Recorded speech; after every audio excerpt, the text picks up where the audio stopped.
Il était une fois dans un village au fin fond de la forêt équatoriale en RD Congo. Vivait une fille du nom de Méda, la fille de l'Équateur. Méda était une fille très curieuse, courageuse et débrouillarde.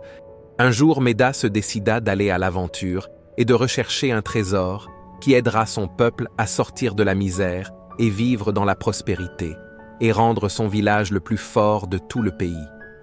Sur le chemin, elle rencontra un dragon appelé le dragon du savoir congolais. « Oh, oh, oh, ma fille, es-tu perdue ?»« Non, monsieur le dragon, mais je suis à la recherche d'un trésor qui aiderait mon village à vivre dans la prospérité et de ne manquer de rien. » « C'est une noble cause que tu entreprends là, ma fille. Mais penses-tu qu'à toi tout seul, tu arrives à aider ton village? » « Oui, j'y arriverai, quoi qu'il m'en coûte. J'ai la volonté de réussir, et je sais que j'y arriverai. Oh, je vois que tu es déterminé.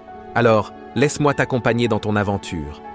Je sais où tu peux trouver un trésor pour ton village. Je connais le chemin. Mais pour le trésor, ça sera à toi de découvrir ce qu'il contient. Je te préviens, le chemin sera long et périlleux, mais aussi rempli de plein d'énigmes et des leçons de vie à tirer pour le trouver. Je suis prête, monsieur, allons-y. Nous allons devoir passer par 8 contrées, où habitent différents peuples, et nous devrons résoudre une énigme pour arriver à passer dans chaque contrée. Je me présente, je suis Léopold, le dragon du savoir congolais. Et moi, je suis Méda, la fille de l'Équateur. Le voyage commença pour Léopold et Méda. Ils marchèrent plusieurs jours et se nourrissaient de tout ce qu'ils trouvèrent dans la forêt. Ils mangeaient des fruits tels que le cacao, les bananes, les palmes, des légumes tels que les tomates, les choux, etc. Après plusieurs jours de marche, ils arrivèrent dans la contrée du Bas-Congo. Là vivait un peuple appelé Pygmée. Ce peuple vivait de cueillette et de la chasse. Ils les accueillissent avec joie, les nourrit et prirent bien soin d'eux. Les 2 voyageurs se rendirent compte que ce peuple de Pygmées était un peuple accueillant et altruiste. Le temps de partir pour ces 2 voyageurs était arrivé. Mais le chef du village, Kakudji, leur dit « Avant de traverser mon village, vous devez répondre à une énigme.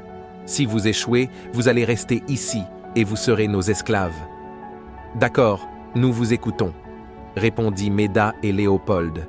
« Soyez attentifs. Je suis un souffle du vent, le murmure des rivières. Dans les montagnes escarpées, je trouve ma lumière. Je suis l'appel de l'inconnu, l'invitation au voyage. Dans mes bras, l'homme découvre sa propre image. Qui suis-je? » La jeune Méda répondit « Je ne sais pas, donnez-moi un indice, s'il vous plaît. » Bien sûr, voilà l'indice. Je suis souvent associé à la découverte, à l'exploration et à la quête de soi-même. Mon nom est synonyme d'aventure et de courage. Qui suis-je? Oh, j'ai trouvé la réponse. C'est la liberté. Bravo, en effet. Tu as trouvé la bonne réponse. La liberté est l'essence même de l'aventure. Elle nous permet de nous épanouir, d'explorer le monde et de découvrir notre propre chemin. La liberté est le vent qui nous pousse vers l'inconnu, et dans cette quête, nous trouvons notre véritable nature. Continue à embrasser cette liberté et à t'aventurer vers des nouveaux horizons. Avant de vous laisser passer, prenez cette lampe, elle vous conduira vers votre prochaine destination. Elle brillera tant que vous serez sur la bonne voie. Merci beaucoup, chef Kakudji. Méda et Léopold reprirent le chemin, ayant appris que, pour aller à l'aventure, il ne suffit pas seulement d'avoir la volonté, qu'il faut aussi vouloir la liberté. La suite de l'histoire dans la prochaine vidéo.